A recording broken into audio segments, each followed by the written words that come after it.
How you guys been this week? Pretty good. Can't complain. I mean, I could complain, and I could very easily complain, but I'm not going to. I do not feel inclined to complain. I feel stellar, baby. Hell yeah, I love Incubus. Like a star in the sky. And I guess we should start this every episode of the Every FNFF podcast with a corrections portion. Did you say this every episode?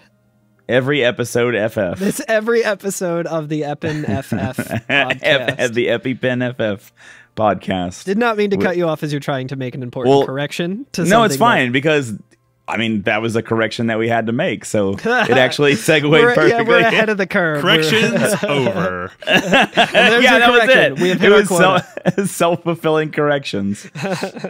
I will never try to guess who is calling in on our hotline ever again because I was wrong last time. So when you listen to episode 3 of this podcast, 4. That is incorrect. Or maybe it was episode 4. We can do that again on the next corrections podcast. But I guessed it was the wrong person calling in, so I will never do that again, and I'm sorry. Well, it was the right person calling in. I just want to set the record straight. It was incorrect who we thought it was. That's correct. I don't want to. I don't want the caller to feel like we're like, oh damn it, the wrong person called in. No.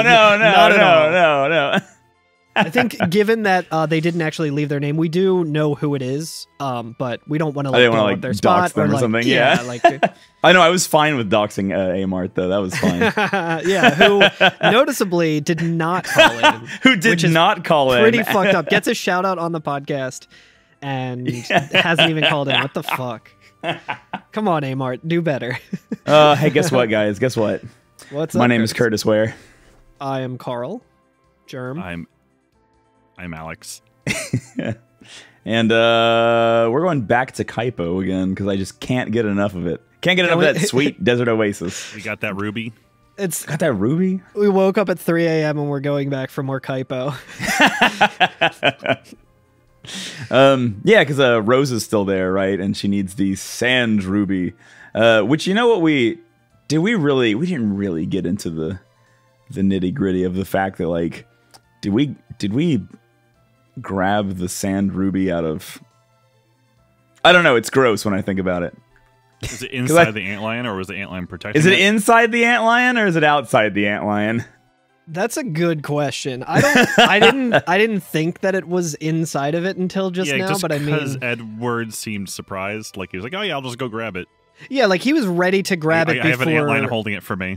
Yeah, before it almost guillotined him just with its, like, pincers. Oh, yeah, that's true. How did it get its pincers so far apart before Edward walked in between them? It unhinges its jaws. I don't know. It's got to unhinge a lot. I mean, we saw the antlion outside of the ground, and it is not that wide. I'm desperately trying to think of a way to use the word unhinge and undulate in the same sentence. Maybe it'll come to me. But you might say that the antlion was a little... just an undulating mass that was unhinging its jaws in that. It was both figuratively and literally unhinged. But yeah, we're back in Kaipo. We can now deliver these sand ruby. We took our little hovercraft, right? That's right, via hovercraft. We have sweet whip now. Hell yeah. It's pretty quick to get over there now because we don't have to walk through the desert or anything. Yeah, we don't have to walk through the desert. We don't have to go through the watery pass. We can just take the shoals over to it. And we're ready to give the sand ruby to Rosa, which it's never explained exactly how the sand ruby cures desert sickness. They're healing stones, you know. Yeah, healing crystals. You know. You gotta charge it up. Yeah, you gotta... Maybe it's just a salt lamp. Yeah, it's just a Himalayan salt lamp. Hell yeah. Naming Way is doing that thing where he, like, paws at it like the cat on the salt lamp or whatever.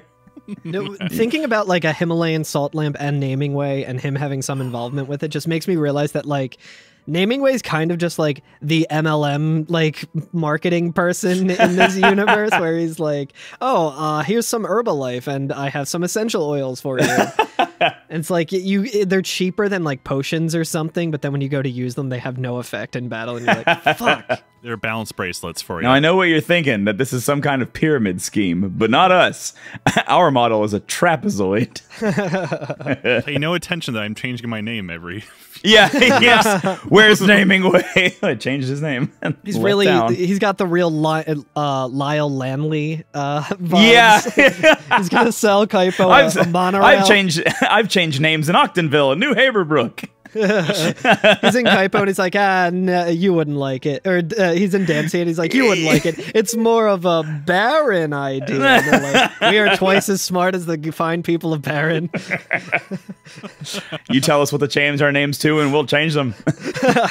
But yeah, so we give it to Rosa, who immediately just heals from the desert sickness. Oh yeah, this is where you actually like select an item in my inventory to give it to her. It isn't automatic. Yeah, it's pretty nice. Even in the 3D version, I was like surprised, like, oh, they're making me do this. So I'd like search through all my items to find the sand. I was like about to pop an elixir. I feel like this is the kind of thing that like I really enjoy now, because the more control that a game ever gives me, the more I like it. But when I was like fucking 7 playing this game, I probably was just like, what the fuck do I do? And I don't remember, but I probably just went through every item until one of them worked. Press F to use sand ruby. Yeah. Potion? No. Elixir? No. Leather hat? No. A tent? No. If she was wearing a hat, she may not have gotten the desert sickness. Yeah.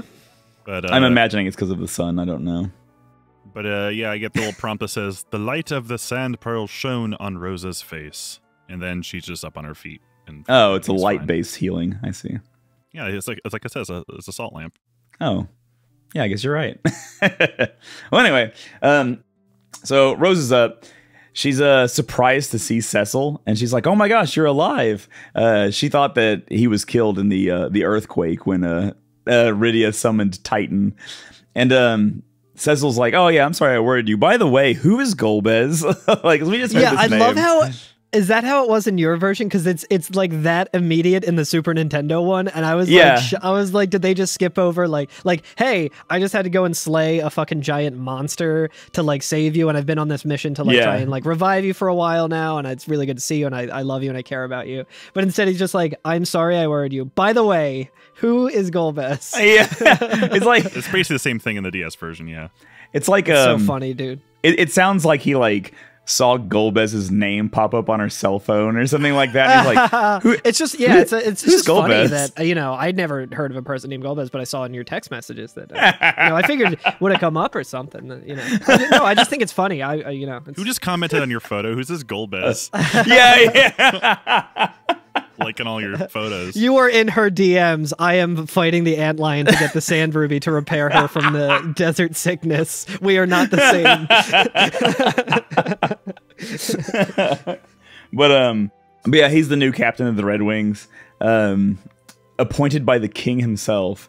She says the king has not been himself lately. I believe Golbez is manipulating him to collect the crystals for himself, which I think is a neat little flip that like we've been like, what the hell's wrong with the king? And like, oh, maybe it's not, I mean, not that it's not the king's fault, but like somebody might even be behind him. So like there was somebody beforehand who was already manipulating these events to happen. Who's that old ass king from Lord of the Rings with those little the one with a worm tongue in his ear? Yeah.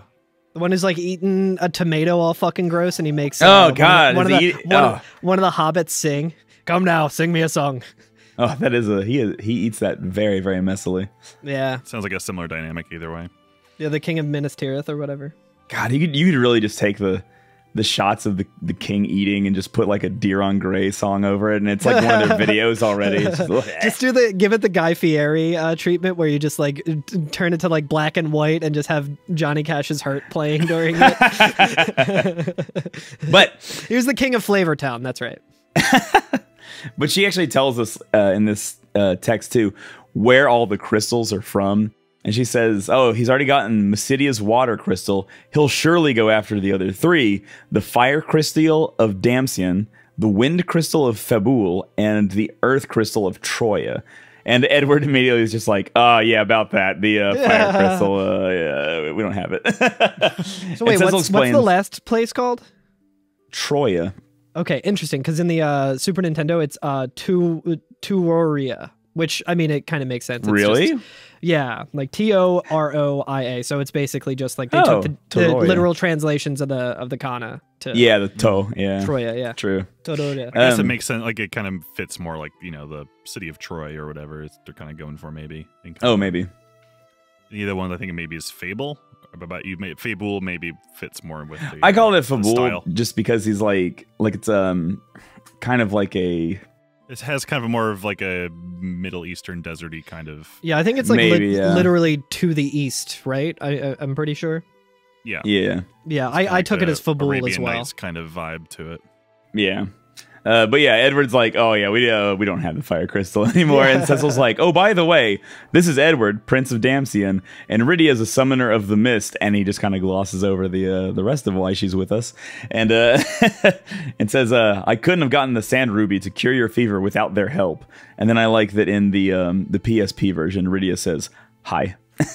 Oh, like, nice. It's a good line. Just says hi.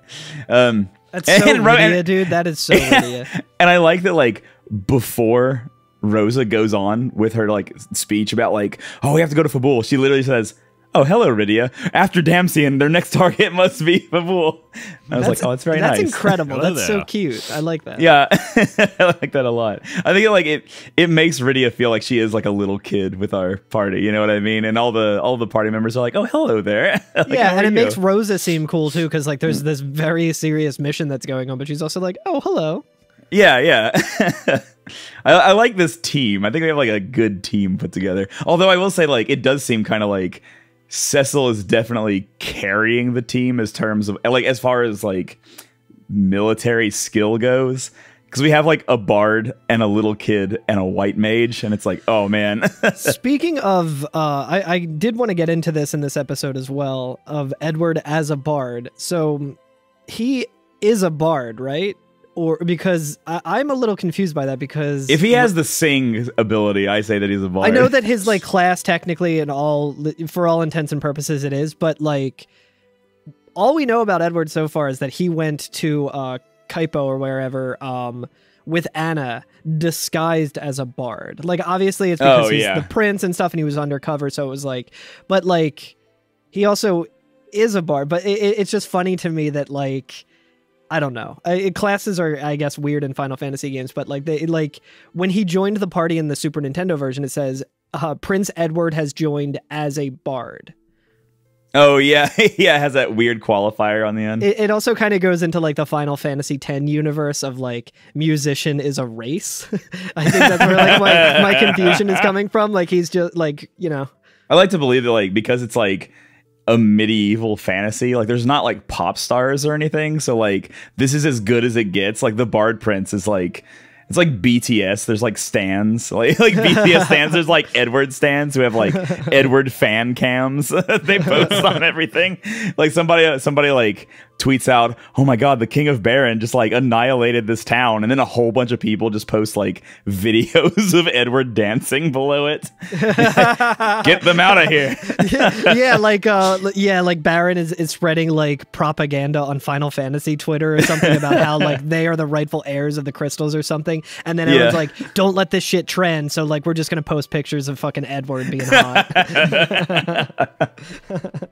Keeping a low profile. Yeah. Yeah. But the party decides that it's time to go to Fabul next, and says that we must traverse Mount Hobbs, but the trail is blocked by thick ice. And Rose is like, oh yeah, no problem. We got Rydia on the team. She can cast black magic. You can do fire, right? And Rydia is just like, ... No. And then Rose is like, oh, but that's the most elementary of black spells. As a summoner, I'm sure you got it. And like, I was like, oh, poor Rydia. Like all the adults are like, no, it's easy. You can get this. Just do it, duh. Just do it, yeah. Millennials are being lazy. But Rose is still injured a little bit, and she can't continue her speech. And so Cecil's like, yeah, you're definitely not coming with us. Not like this. And she goes, no, I just need to rest for a night. I'm a white mage. I'll be good. You should bring me along. So Cecil agrees, and the party goes to bed. And then it's nighttime. And here's something that I noticed. It's very minor, and I know this is like, you know, it's what we do. We nitpick, right? Like we point out things that we notice. That's what we do. It's not a major thing. But I did notice that on the SNES during the nighttime when like Edward, so like basically Edward comes out of the place that we're staying and we see him kind of walking around town, and in the SNES, all of the color palette is changed to reflect it being nighttime. So it's like much more blue shifted and it's darker and it looks very, very nice. Yeah, and on the 3DS version, I noticed it's kind of like they just put like a black screen and then lowered the opacity on it. And I was like, it doesn't look like it's nighttime. It looks like it's smoky. Like somebody's like doing a grill, right? Like somebody's grilling right now. And there's just like smoke everywhere. I was like, that doesn't look like nighttime. So once again, I love the 2D version so much. Everyone in Kaipo is now grill pilled. They've decided that they don't care that Baron is trying to get all the crystals for some malicious aim. They're just like, you know what? I'm just going to post up here at my grill. I just want to grill. Like, yeah, that's all I care about. I can't do anything. I will say that nighttime in the desert does have kind of a weird vibe to it sometimes, just from my experience. Yeah, I can see that. Yeah. But the later shots in the 3D seem good because it kind of put a little vignette around it, so it almost seems like moonlight or something. Yeah. When like the cutscenes kind of begin, and like the we're gonna get into a battle, and the battle background's very nice on it. So Edward's sneaking out to kind of reminisce by the water, right? Yeah, he walks out to the oasis. This part just feels so fucking My Chemical Romance to me. I love it so much. It just seems like it's a fucking My Chemical Romance song. He walks out to the water and he's just like, he like what's walks the over. worst that I could say? He literally says, "I miss you, my dear Anna." Like that's a fucking yeah. That's the start of a My Chemical Romance album. But yeah, he just takes out his harp and starts playing, and it's like it's a great song that's playing along to it. And he does play Helena. Yeah, he does. He goes long ago. Yeah. Well, I'm excited to mod that into the game. But yeah, he's playing his harp and he says out loud, "Anna, I miss you so much." And then a fucking Sahagin appears from the oasis, just like comes out to attack him. And I did look this Sahagin up. Or I guess in the SNES version, it's called Water Hag. Yes. And it has 47,000 HP. So I looked that up, and we can do about like 10 to it because it's story based. Like it dies after 3 attacks. But I was like, I wonder how like what that's they did. interesting. And I noticed something else when, spoiler alert, in this cutscene, Edward kills this thing. Like after, like Curtis said, 3 attacks, it doesn't die. It's not like a normal battle that we're used to where like the enemy dies and then disappears or whatever. It's still standing there after the 3rd hit, and then like a text box comes up and it says "ARG," and then it has the death animation. So it's probably that probably has something to do with it. Yeah, in the 3D version, like I was really confused because what pops up looks like a little like a Jawa. It's just like a little same. with like red with yellow eyes. And it was like, why is there a Jawa here? That the battle starts and then it's actually just a Sahagin. Yeah, it's like the I don't know why that would be in the I guess maybe they're trying to stay true to like the original, right. But on the Super Nintendo one, it's the same thing, and it's like the first Pokemon games where they have the weird sprites where it's like you have an Oddish, but it looks like a fucking like a rose emoji or something with eyes. There's only like like 4 overworld sprites for like all the Pokemon. Yeah, right, and that's what we're talking about here is that like the overworld sprite for the Sahagin looks like a little Jawa. Yeah, it's very cute. I like it.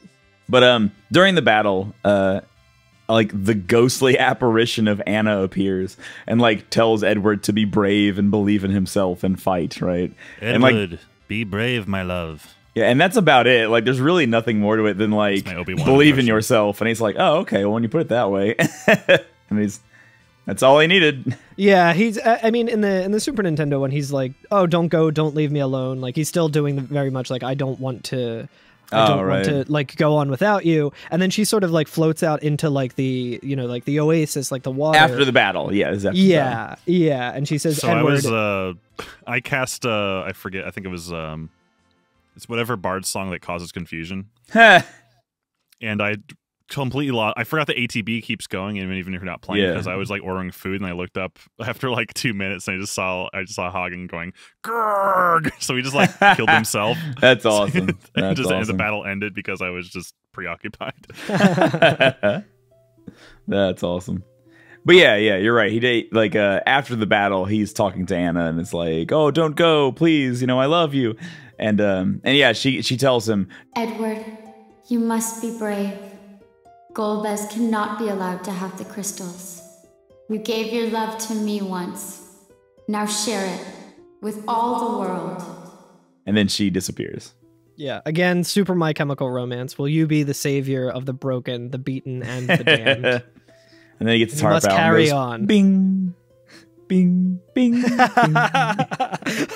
only has 3 strings on that thing, but that's all it needs. The framing in the 3D version, because she's kind of just floating in front of. I thought she was glowing, but it was actually she's blocking those 2 moons, so it gives her kind of a halo. That's effect. no That's moon. pretty cool. That's no moon. You see the 2 moons. That's cool. I like that. Maybe the moon's moon. Who knows? We'll find out. Maybe. Oh, it could be. It's very dramatic. It was like, Anna, my love, I will try, but what would you have me do? And then like that's the branch end of the scene. Yeah, same on Super Nintendo. It's just, I will, Anna, but what am I supposed to do now, Anna? Anna, are you okay? Are you okay? Okay, are you okay, Anna? Yeah. Then it just goes back. Then it goes back into the room that we, I guess, are all collectively staying in, even though there's only one. Yeah, even though there's only one. We're all bed. sharing 2. We're just all twin sharing beds. Yeah. But we see Cecil with all of his Dark Knight armor on still too, and he just says, "Let's go," and like pumps. Yeah, his fist pumps. It's good. Yeah. And then we're on to Mount Hobbs, and I think since Mount Hobbs is the other thing we're going to cover in this episode, we should take a little break before we set out on it. I think so. Right before the break, I'm going to do what I always do before a break. I'm going to go up to this fireplace that's in this house that we just stayed in and try to touch it. And Cecil's going to say, ouch. One of these days, he'll either learn or get something good from it. Oh, yeah. I'll get another Cornelian signet. No. Like, oh, this is my favorite ring. I got 2 of them now. I put them both on. All right. I'll see you after the break. See ya. Bye.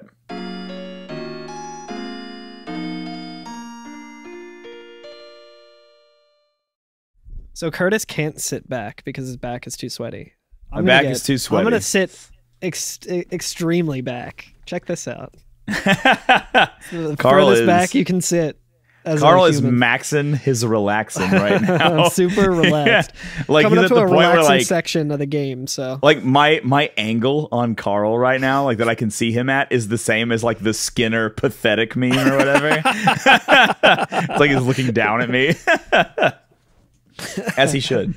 I think my favorite version of that meme was that someone just used like MS Paint to make it look like his mouth was like open, and it just said like they like put out all, like they blocked out all of what it said, and it just said AH, so it just looked like he was saying That's incredible. So we'd hop on our little like in our, what do we call it? Bentley. The hovercraft. Oh, or Back to the Future Part 2 mobile. Oh, Doc, are you telling me you made a hovercraft out of a DeLorean? That's like a banana boat.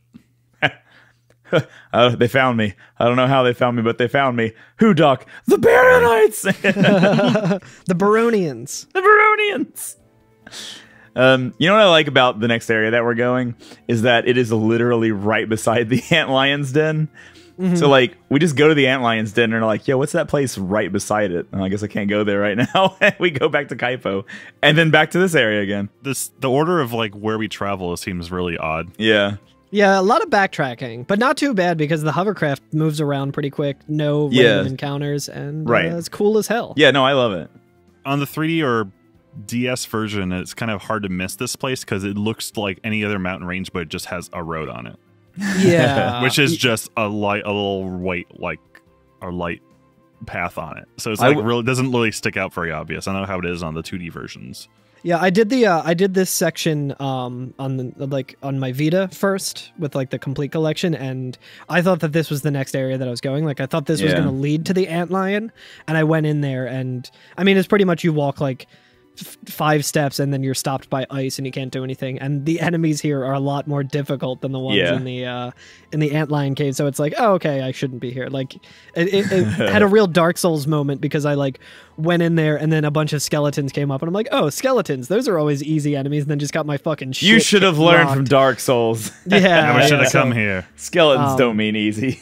So yeah, it's not. It's much more obvious on the later versions, but on the Super Nintendo one, it's literally just like you can tell, but it blends in a lot more with the like scenery of the mountain. Yeah. But yeah, so like once we get here, Mount Hobbs, West Slope. Mount Hobbs. Mount Calvin is the other side. Yeah, so we get in and there's like you're saying, there's ice blocking the way, right? And Rosa again asks Rydia like, yo, why don't you just try chanting the fire spell? And like Rydia won't do it, right? And Edward and Rosa are both like, oh, like what's the matter? You can do it. And she just straight up says, no, I hate fire. And I like in the PSP version, Cecil's response is, oh, that's right. Her village was destroyed by fire when ... And then he doesn't say anything else. And he's like, oh, shit, I probably should go ahead and stop. Stop while I'm ahead. In the 3D version, he does just say, like, her village was burned down by the ring we delivered. Whoops. Yeah, right. Not the whoops, but, you know. Yeah. But I just like in the PSP version, he just like trails off. He's like, There's, I forget what the exact like context is, but there's this scene in Futurama where Fry does something really stupid that has like negative consequences, and later on someone brings that up and they're like, some idiot did this, and he just goes, yo. Like, he just immediately admits it, like oh yeah, her town was destroyed in a fiery blaze. Yo. Yeah. Too soon. That's awesome. But yeah, Rosa says, Rydia, you're the only one who can melt this ice. If we can't get through here to Fabul, more people will be in danger. Please. And Edward says, Rydia, you helped me. You helped Cecil and Rosa. You have the power to help many more people. And then like Cecil doesn't say anything. And she kind of like walks away from it a little bit and then turns back toward the ice, walks back toward it, and just says, fire! And shoots fire out and melts all the ice, and it's badass. It's official. This girl is on fire. But yeah, Rose is just like, we can't make you do it, but because I appreciate that she's kind of making like, this is your choice, but this is what will happen if we don't do this. Yeah, right. If you don't learn the fire spell in 15 minutes, then you legally are allowed to leave. yeah. Just how long are we gonna wait for it? I do like her pose in the 3D version, just kind of like a very magical girl kind of pose. Yo, hell yeah, where she throws her hands up. It's very cool. And then, yeah, this one block of ice just kind of melts, which is funny because there's no other ice on this mountain. Yeah, there's not. It's just the ice around the entrance, which is at like base level. You could easily just climb over this little hump if we really wanted to. This is 2D Final Fantasy rules. Tiny little bumps are intraversable. You cannot. This might as well have just been a Snorlax. Might as well have been 3 dogs playing to block you from going further in Golden Sun. I was trying to think of what that was yesterday. Gosh, I was like, someone told me a story about not being able to traverse because of something like that, and I couldn't remember who it was. It was you, and it was Golden Sun. Oh, it's so good. The same thing happens in Pokemon Sword and Shield, where there's like 3 sheep taking a nap, and you're like, oh, I don't want to bother them. So you like have to go the long way around. But yo, anyway. I found a screenshot of it, so I got to send it to you. Okay. God, I would love to do a Golden Sun season. That game's so fucking good. It's real good. We'd have to do 2 seasons. Hell yeah. We would have to do 3 with the DS game as well. Oh, that's true. We do get the prompt that Rydia has learned fire. Yeah, and we actually have too. So like we can now use fire in battle, which is handy. Extremely helpful in this area. Yeah, because the skeletons are weak to fire, and we don't have Tella anymore, who was our only fire caster beforehand. Right. But yeah, the whole party's like, "Oh, good job, Rydia," and they're all like, they're all about it. And we're allowed to advance onto the mountain. Hell yeah. Yeah, some encounters include a party like this. This is a big party we have. This knows like we have 4 people, and we're sometimes up against 6 enemies. Yeah. Some of them are like 3 skeletons and 3. I'm not really sure what they are. These like screaming purple heads that look kind of like the polygon face man from the PS1 ads or whatever. Kind of looks like the head in the Genova tank in Final Fantasy VII. Oh yeah. Oh, right. Yeah, and then there's I think the cockatrices as well, right? Yeah, cockatrices and I think like gargoyles, right? Yeah. Gargoyles. You know what I really like about the cockatrices is that Edward, if you got his Lamia harp, he can do confusion. So I was like using Edward on the cockatrices while I would fight everybody else. And then they would get confused and start casting stone and one-hit KOing all the enemies. Like in a row. That was rules. Really good. That's sick. Oh, that's cool. I was quick to notice that you can silence the skeletons if you have a silencing spell. Oh, they're like it's about 50-50 chance. So like half the enemies will, because they cast a lot of like thunder and things like that. I think. I would say Rosa actually has the opportunity to do a lot of damage here if she has a bow and arrow and holy arrows, which you can find 10 of on this mountain. But if you're playing the 3D version, arrows are infinite. You just get one arrow and that's infinite shots. Yeah. That's sick. I'm like already in like gamer hoarding mode of being like, these holy arrows, I need to save them. Yeah, I was hoarding them too. I guess I should just equip them now. I think Rosa it ruins those skeletons big time. She can like one hit KO them. Rosa can also do a lot of damage just if she learned Cure 2 or Cura, because that'll do a lot of damage to the skeletons, and is pretty much. I think you were telling me about this, Curtis, that's pretty much the only good reason to use Cura. Yes, let's talk about that. So this is, and I don't know if this, I think it carries over to the 3D one, but at least for all the 2D versions. If you're in battle, clearly there's use for all the different cures, depending on how much either damage you want to do to undead enemies or how much you want to cure yourself at once. But while you're in the menu, like if you're post-battle and you need to do some healing, only use Cure 1. There's no reason to use Cure 2. Because the thing is, Cure 2 costs... like 9 MP or something? 9 MP. It's more than twice the amount of Cure 1, but it doesn't cure more than twice the amount of Cure 1. So you're actually wasting MP that way. So you can like make your MP stretch a lot longer in dungeons if you only use Cure 1 the entire time. So that's like, here's this one tip that white mages don't want you to know. Yeah, right. Yeah, the manufacturers of ethers and elixirs, they don't want you to know that because you stop buying them. But yeah. So only use Cure 1 in the menu. But then like in battles, obviously, sometimes you just need the extra MP or HP right now. So yeah. So with those like purple head spirits or whatever they're called, they are kind of annoying. In that, like, they usually come paired with the skeletons, and they absorb fire, and they absorb, they're not undead, so healing spells will just heal them. So, like, what I would do is pretty much just prioritize the skeletons, because they're not really too much of a threat on their own. So I would just do full cast of, like, cure spells or whatever on the entire enemy party, and full, like, fire, and just try to get the skeletons down and then take care of them. But it, like, you know, it wasn't like efficient in the sense that it was healing half of the party that you're fighting. But if you didn't do any damage to them, no problem. Those enemies are called spirits. Yeah. Like, okay. But yeah, there's, like I said, there's some holy arrows on the mountain. The mountain's really short. Like I think it's a short 3 area. screens, like total. There's I like was very cautious because on the first screen there's like 2 ways you can go. And yeah. The immediate one just leads to a small place with 4 chests and like a rest area, which is like on the second screen. And a save point on the second screen, yeah. And like the first screen isn't even that long. Like you might get like 1 or 2 battles if you're going straight there. And then it's just like, oh, save point. You're at the halfway point. You're like, what? I have a fucking problem with this save point.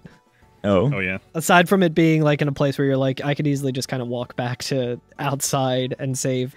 But every time I've found a save point in the game so far, I've been like led to believe that there was some magic around it that was preventing enemies from attacking. Oh, that's right. I got to the save point. I'm like, oh, I could go and save there now, but I don't want to have to save again after I get these 4 chests that are right here. Yeah. So I'm going to go and get those chests. And then I got into a bunch of fucking encounters and like almost died. I was like, Jesus maybe you're Christ. supposed to believe that there's like 4 little rock spires around it. Maybe that is the barrier. Yeah, it could be. I don't know. Oh yeah, there are 4 spires in there. Yeah, and the other ones, when we were inside the watery pass, it actually had like little spires around it. Well, Tella wasn't here to kind of tell us. Tella didn't tell her. I do like this screen because, like, I mean, all the screens are kind of cool because even though we're going through like into caves, like we are still out on like the cliff sides and stuff. Yeah. And the left right sides of these screens are like broken rope bridges and stuff, and kind of adds some cool ambience and even in dressing. Even in the 2D versions too, you can like see like the background is like a shot out into the distance where you get to see like mountain ranges and forests and things like that. So like you really feel like you're up high, even though it's literally one screen, and then the next screen is called the peak. Yeah. So yeah, I do love the background sprites. They look so good. they look really good. Yeah. Yeah, we encounter some bombs. I think this is our first area encountering them in this game. I believe so. They're cute. There's occasionally blue ones. I mean, technically the Village of Mist, but right. But they're pretty goofy looking. A little more jack-o'-lantern looking ones than the previous games. Yeah, sure. They also have arms. Yeah. Well, it's FF7 rules. You know, we got to rip off their right arm. yeah. Oh, yeah, that's right. But what are the blue bombs? What's their deal? I think they're like grenades or. I'm sorry. Can I just interject here real quick? Sure. They are gray bombs. Is the name of that enemy? Yeah, Are they called great bombs or gray bombs? Gray bombs. Gray bombs.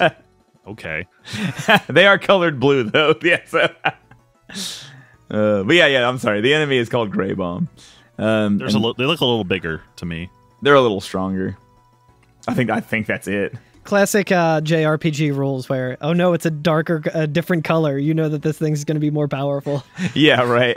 We just met the first one, yeah. Yeah, no, I like the fact that like they introduced the enemy type and then the upgraded enemy in the same area. Yeah. I think they've kind of done that a little more from what I've noticed, because there was also that with like the goblins pretty immediately. Yeah, I think you're probably right. Or like right. the imps, the grimps. The Grimps. That's right. They got like the commander, the kind of bigger boys that kind of sometimes travel with the smaller ones. Yeah. I like we're trying to do our podcast and Alex is making stickers and emotes for the Discord as we're recording. he keeps posting the Dunkelskog from IKEA. Dunkelskog is the upgraded version of the Skog enemy type that it's a different color and does a lot more damage and is more of a damage sponge. Dunkelskog is my favorite Final Fantasy boss. He's my summon, actually. He's an Eidolon. Yeah, that's Alex's like his one summon. If you kill the Dunkelskog, you kill Alex. All right. Oh my gosh. Okay. Whew. So then, yeah, yeah, you're right. It just says holy arrows in the 3D version, not like a certain number. Yeah. Like there's like a stairway. I think when I reached the summit is what as it's called in the DS version. Yeah, the summit, which is the second screen. We just like walk three floors up. 3 floors up. We're at the summit of the mountain. But as we get closer to like the peak. We see that there's like a scuffle afoot. There's trouble happening. We see tons of those Jawa sprites. Yeah. And they all seem to be like kind of ganging up on this one guy up there. And Cecil's like, yo, what is going on? And Edward says, clad like that, that's a monk of Fabul. And then we see, depending on which version you're playing, you get 2 like different scenes. In the 2D one, it's just kind of like this monk jumps on the Jawas and then they just disappear, right? To like indicate that like he has defeated them. He's Mario. And then in the 3D one, we get like a really nice cutscene of him like doing some crazy martial arts and like backflipping over them and shit. It's really nice. Yo, that's sick. In the 3D version, I think they're just the imps, right? They're like the Keebler elves with the axes or whatever. Yeah. But like the full-sized ones. Right. The actual models, yeah. And yeah, it is like a really cool little cutscene where he's doing full-on martial arts. But this leads into an actual battle playing with this character. Yeah, and it's kind of like a tutorial to show you what his moves are without like explicitly telling you, because it's just you see he's fighting 3 imps and he'll use a move called like kick, and then he'll similar to darkness or whatever it's called in whatever version, he'll attack all of the enemies with like a physical attack. Kick is pretty cool. It doesn't do as much damage as Cecil's Darkness, but it doesn't have an element associated with it, and it doesn't drain his HP. So he is allowed to just use it over and over. Curtis, I think you need to get a soundbite of the Beastie Boys saying "kick it," and if you're ever streaming it, just play that anytime you use "kick." I have. I mean, my raid sound is that. That's like true. That's probably what made me think of it, actually. Whenever anybody like raids me on stream. Alex, I hope Alex puts that in. I don't want to put that, like the jump thing was fucking great, but I feel like he could use that as well. I don't want to tell Alex how to do his job, but other moves include what, like focus, and is there brace as well? Yes, I love how focus works, at least in the 3D version. I'm not sure how it works in the 2D version, which is why I'm going to look it up right now. I will say that in the Super Nintendo version, I don't think it exists. I don't know if it doesn't exist, or you just have to level up to get it or something. Well, there's the Super Nintendo version, and then like the original Japanese Super Famicom version. Okay. Yeah. Yeah. So I'm playing on the Super Nintendo version where I still don't have dark or darkness with Cecil, and I don't have focus with this character. Which is a bummer, because that's a really good move. Yeah, so speaking of names, when the battle starts, we see their character is named Yang. Yang, that's right. So focus for Yang is in the Super Famicom version and the Easy Type version. Focus, he does a charge, and then on his next turn, he does double the damage. So it's kind of like attacking twice at once. Which sometimes I don't understand, like... I'm kind of like, well, you could just attack twice. Like, what's the point? Like, maybe... I wonder if it's just damage rolls. Yeah, maybe. Like, if you're more likely to get a higher damage roll to, like, get better attacks from than you would with two individual ones.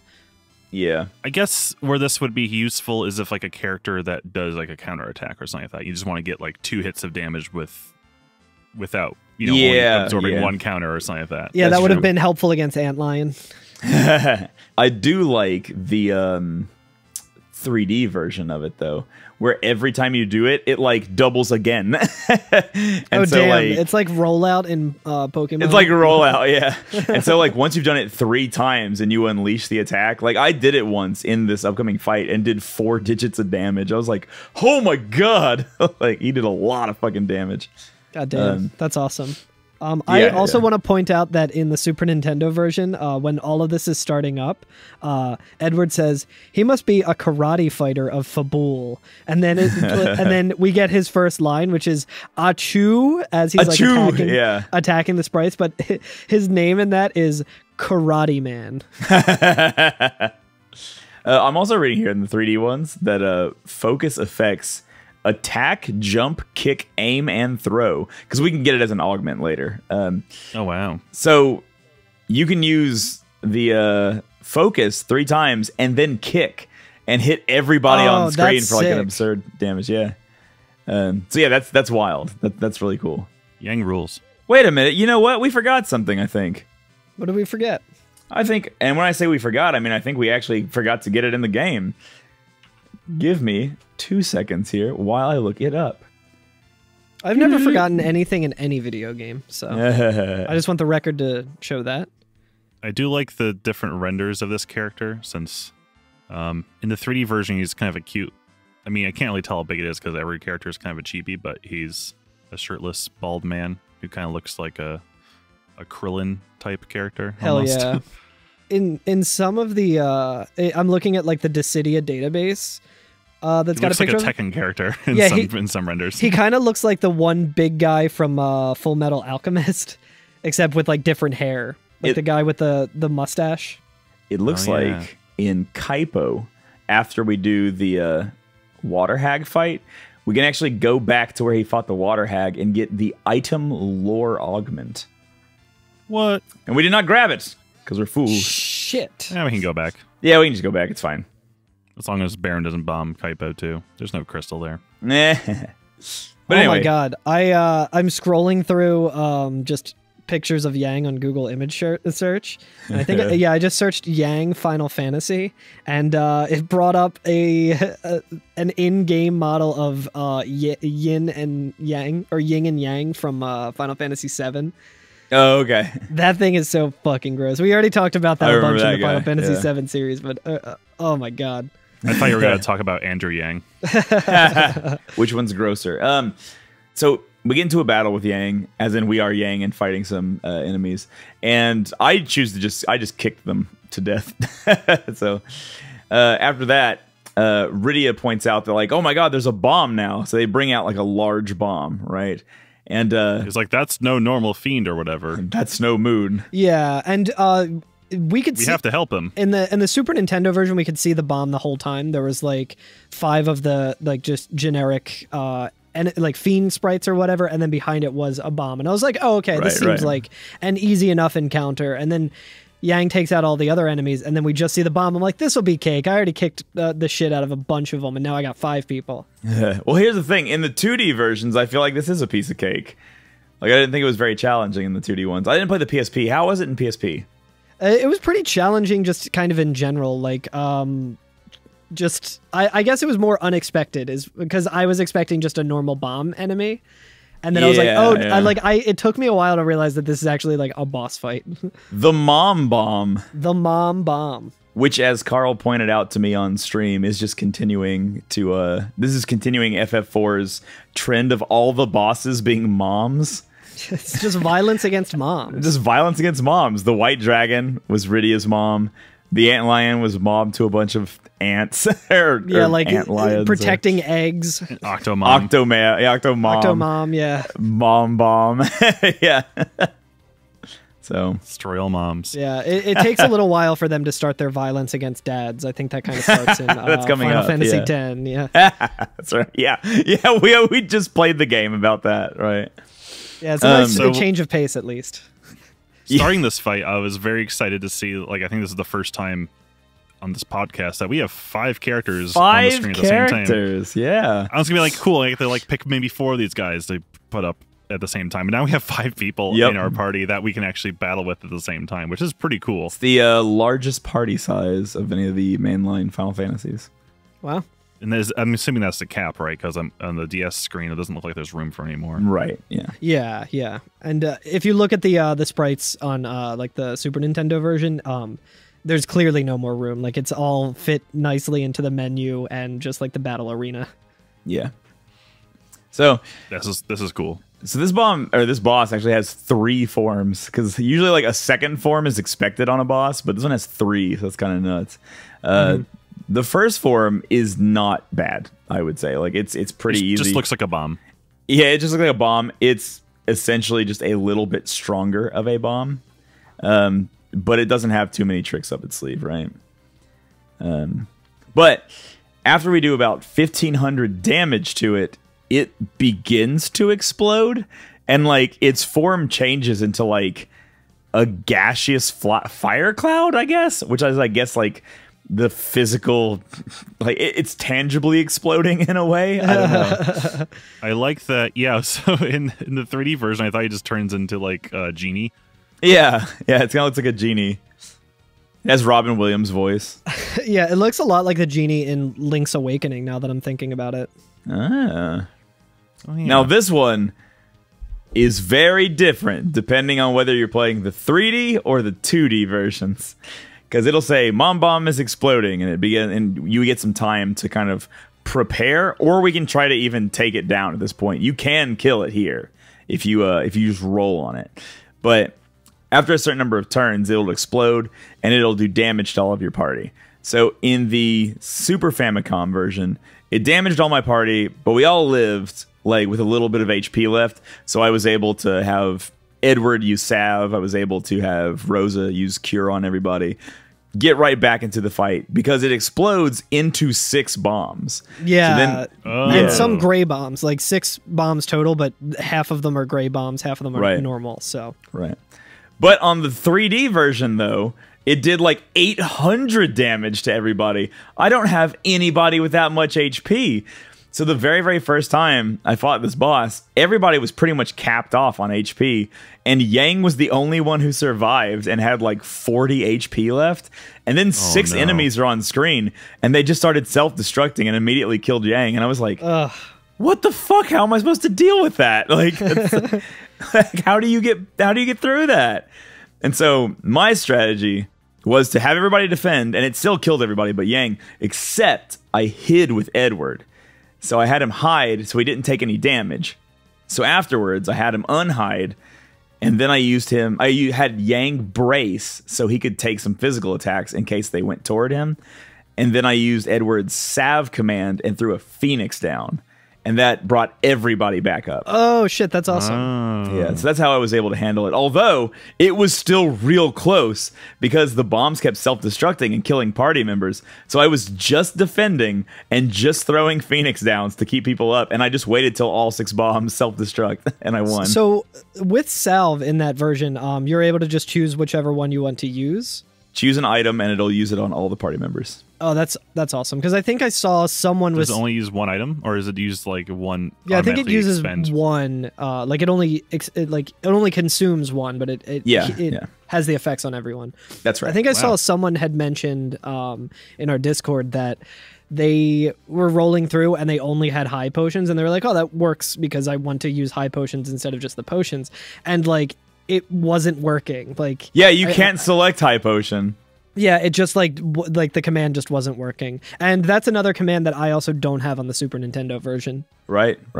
Yeah. Although luckily I didn't think the Super Nintendo one was too bad because, like I said, it only did so much damage. It didn't kill anybody. It didn't knock out any of my party members. It was on like the return, like the next couple of attacks with like the bombs themselves is where that started to happen. And it was just a matter of like Rosa has raise or life or whatever it's called, and it was just using that or using Phoenix down or whatever the item's called. You know, Carl, there was something me and you were talking about before we started recording today that I think it might be good to go over now. Now that we have 5 people in the party as well, we haven't really talked about rows in this game because, like, we had that in FF7, right? And I think, is that the only game we've played with rows thus far? It's like front row, back row, the long range rows materia. I thought you were saying Rosa. No. So in this game has rows like FF7 did. So there's front and back row, but it is set so that 3 party members will have one side and 2 party members will have the other one. So you can either have like the outside 2 in the center and the back, or the outside 2 in the center and the front, and then the middle 2 will have the other side. So that's how it always works. So, for instance, when we had Rosa, Rydia, Bard, Edward, I was going to call him Bard, Rosa, Rydia, Edward, and Cecil, I had it so that Cecil was like, say, in the middle top, and then the other 3 were outside and center. So it was like back row, front row, back row, skip a slot, back row, right? So as we go through the game, we have to configure our party to be that way. Like, it always needs to fit that selection, which is, I think, is kind of interesting. It's a neat way to do it. Yeah. It took a lot of like me clumsily going through the menu to like figure out how to actually do it, but then like once I did, I was like, oh, okay, I can get them in the order that I want them to. I want, like, you know, Yang and Cecil up front and everyone else in the back. Yeah. What I actually do like about this system, because it forces rows, when you use the change row command in battle, it changes everybody's at once. So if you remember, like in FF7, if we got like back attacked, we'd have to waste a turn with every character doing like change row, change row, change row, if we wanted to set up in the same row. So like when we got attacked by what's the big metal ball steamroller? Motor ball? Motor ball, thank you. When we got attacked by motor ball, that is a back attack. And so, like, if you want to go at him with normal damage, you need to change everybody's row.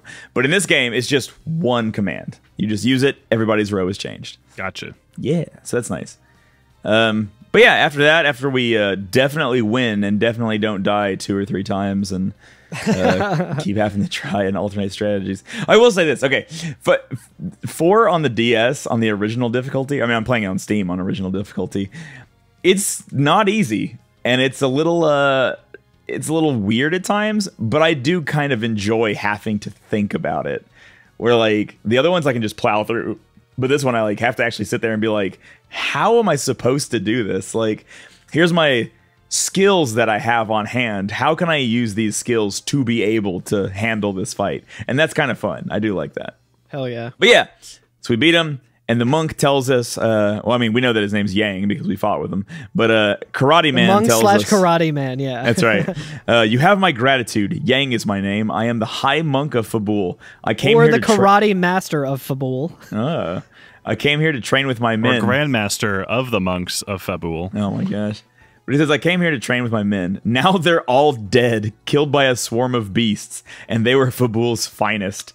So, like, we must have got here, like, right after all this happened. Like, it was like a massacre, and he was the only one left, and we saved his life. That seems to be a trend. Yeah, we're always late. Also, it's like, damn, imagine what would have happened if we didn't wait a night so that Edward could see his ghost girlfriend. Yeah. Everything would have been fine. Yeah. But yeah, so our party kind of tells him, like, yeah, we really need to get to Fabul. There's this guy named Golbez. He's using Baron to get the crystals. And Yang's like, oh my god, he's going to get the wind crystal. And so Yang says, the odds are against us. The only monks left in the castle are students. They stand little chance against Baron's forces. The attack is imminent. I must go. And so we offer to help him. He at first doesn't want to bring us along. He's like, no, this is my problem. It does not concern you. And Cecil points out that, like, yo, I was a part of Baron, so it does concern me. This is the Prince of Damsian, so it concerns him. Rosa was in the employ of Baron, and Rydia's, like, entire village was burned down. So, like, it literally is all of our business. And I love the way that Cecil has to describe that part in the Super Nintendo version, because he says, Rosa and I were in Baron, and she is Rydia. I was fooled by King of Baron, and I had to defeat her mother. Is that what he says? That's and then good. Rydia just says ... That's amazing. In the PSP one, apparently, he says, this girl is one of many of the victims of our kingdom's attacks, which I personally led. And I was like, ooh. Damn, yeah. Yeah. So, but then Yang accepts our assistance and we march onward. And what I love is that, like, true to the peak being just the second screen of the mountain, there's just one more screen to get back down. So it really was like a tiny little climb. It was a very small mountain. Yeah, it's a little tiny guy. mountain. Little tiny hike. Yeah, little cute guy. Yes, Fabul lies east beyond the mountains. We'll go at once. And that is where I stopped. Yeah, and that is where we have Karate Man Yang join our party. Karate Man Yang. I got 3 bomb cores for completing this last map screen. Oh, yeah. I am loving completing the map. That's like one of my favorite things to do in this game. I hate when you go like one direction, you realize you missed like one little square. Yes. And you, like, run all the way back. Yep. Like, oh shit! That Like, I suck. forgot that corner. Yeah. Gotta scrub through. I think I accidentally left the screen and realized that there was like just like one little pixel at the end because it kind of goes out and kind of at the bottom. Yeah, it does. It so does. Yeah. And I forgot to go back and just It's like, wait, my shit. So I had to fight some imps and another gray bomb. God, fuck those gray bombs, man. Should be called Groms. Like Groms, those goddamn Groms. I also want to just reiterate Alex's joke before we started recording where he said Mom Bomb Battlefield. Which might just be the name of the episode, so at this point, like, it's already been made. You already know the joke now. Yeah. So that.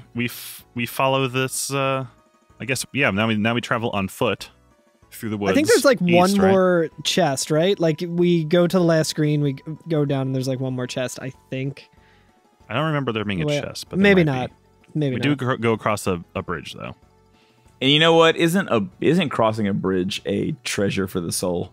I was so pissed because I was making my way up to the door to like escape the summit or whatever after that really difficult like battle that I was like hobbling away from, like no pun intended. But like I got to the door and I was one like tile away and I got an encounter on that tile. I was like, fuck off, man. Like, just let me leave.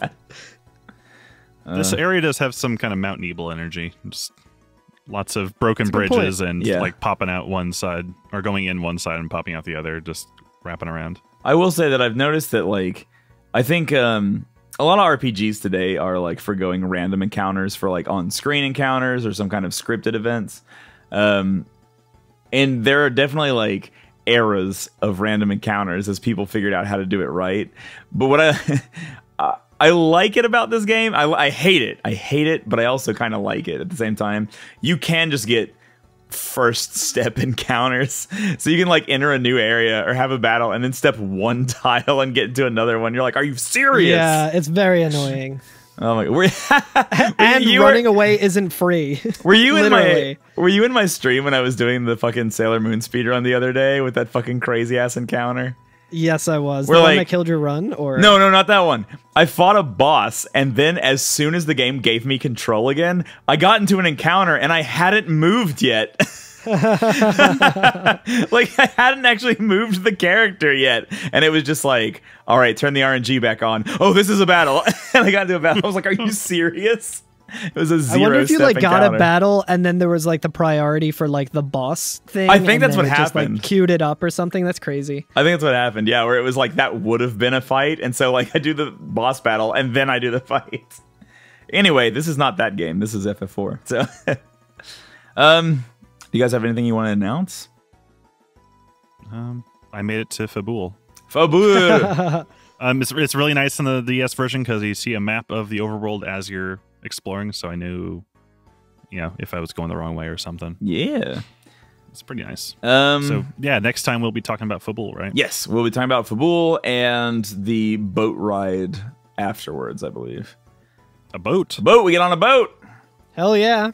I don't think we get to control the boat, though. I think we just We're going to the new continent. We're going to Costa del Sol.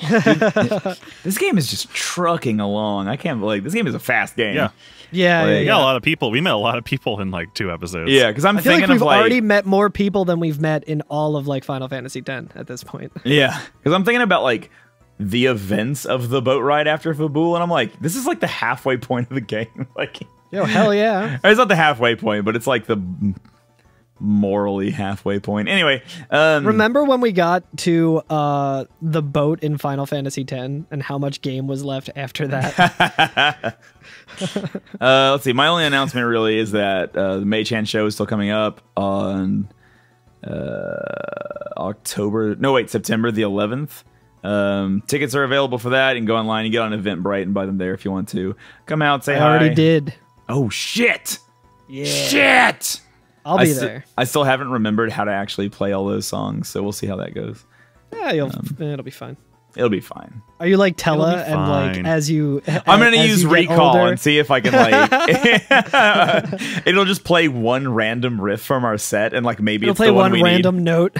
Yeah, that's right. No, that's what I'll do. Is every part I don't know, I'll just jazz Odyssey on top of it. It's fine. Fuck yeah. That's it. That's it for me. I'm sure maybe around the time this comes out, you two will be on another podcast. Yeah. Hell yeah. I'm just looking at how frequently they release. I don't know when it's supposed to come out, but I was going to say, keep an eye. They already announced. Go follow Retrograde Amnesia because they are another good JRPG podcast who I think the name is a reference to Xenogears, right? I actually don't know what the name is a reference to. I mean, it could be. But yeah, the first season was Xenogears, then they did Chrono Cross, and now they're doing Final Fantasy VIII. So of course, you two went over to talk about that. We got to go on vacation. We finally were taken up on our threat of coming to defend Final Fantasy VIII, and so we actually were tasked with defending it. I'd say we did a very good job. I think we did a pretty good job. So everyone who listens to that episode is going to fall fully in love with Final Fantasy VIII. Absolutely. In the quick little hour that we recorded, That's right. I even had a closing tirade, if I remember right, where they were like, "Do you want to say anything else?" And I was like, "Yes." That was a lot of fun. Those guys are super cool. So I know. They're incredibly professional, unlike us. Yeah, amazing podcast voices, amazing podcast in general. Production quality is wonderful. They're definitely a podcast I listened to and made me up my game last season. Because the sound of their podcast is just so good. It's very good. Even though I had no idea, even though I have not played any of the games that they're covering. Yeah. They're good games, though. I mean, like, Xenogears is one of my favorite RPGs. Hell yeah. Yeah, that's it for me. Alex, would you like to begin detonating on us? Yes, I'm about to explode. This space about to blow. I'm about to explode. Don't stop me now. Thank you to Night of the Round for the theme music again. Woo. Again, I think if you're listening to this on launch day, it is currently Bandcamp Friday, which means that Bandcamp is waiving all of their fees. So they started this, I think, at the beginning of quarantine, just to help help artists get a better cut if you buy their music on Bandcamp. So yeah, today would be a great day to go support them. They have amazing music. Did your band put out the new album yet, or is it just recorded? We're still working on it. Still working on it. Okay. Yeah, my band's still working on music. Yeah, we're tracking vocals right now. I got to remember what bass parts I played in the studio because I got to redo them. It's a fun process. You can get the Zaku EP. There you go. Yeah, go get the Zaku EP. That too. Or not. I mean, like, it's fine. There's a lot of good music on. Let's see. Go buy some Louis Zong. He's a good guy to follow on Bandcamp. He's fun. You can get his whole library for like $2, and it's all stream safe. You know who I've been listening to a lot? Who has all their stuff on Bandcamp? I've been listening to Bubblegum Octopus a lot recently. Who's a friend of mine who has all of their stuff on Bandcamp. So go buy some Bubblegum Octopus on Bandcamp this Friday. Yeah, it's a lot of good music. Honestly, if you need any, if you just hit us up on Discord and we'll give you plenty of recommendations. That's right. Honestly, all the more reason to join our Discord. All the more reason to join Discord. We now have Dunkelskog as an emote on there. And a sticker. It's our first sticker. I just noticed that we have stickers now. Thank you to Nobuo Uematsu, Junya Nakano, and Kenichiro Fukui, who I don't think are on Bandcamp, but thank you anyways. Good tunes this season. Honestly, every time the boss music is just... It's real bouncy and fun. It's so fucking good. This is like maybe the best boss music of the series. It's real manical. It'd be a good ska song, honestly. Oh, it would be a great ska song. It'd be good. Actually, speaking of, that's actually why I'm extra excited for like the SNES games to come to Pixel remasters, because the arrangements in those have been pretty fun. You heard it here first. The FF4 OST for the Pixel remaster is just ska music. You better get ready to skank. Leave us a review on iTunes. It helps out. Leave us a message at 530 Materia if you have any thoughts. And I will not try to guess who left the message this time. Don't dox yourself. That's right. But again, yes, you can find us at every FNFF on Twitter, Instagram, occasionally Twitch.